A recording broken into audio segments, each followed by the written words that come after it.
मु शुभंकर महापात्र भारतर जड़े नागरिक भावरे आज शपथ नेउछि जे कन्या संतान को जन्म एवं बंचिबा प्रति विपद सृष्टि करुथुबा लिंगगत पक्षपातिता एवं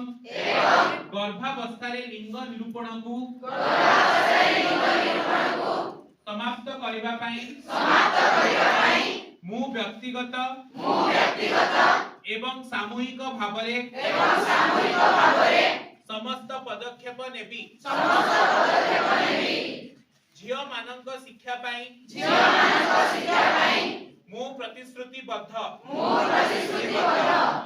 कन्या संतानर जन्म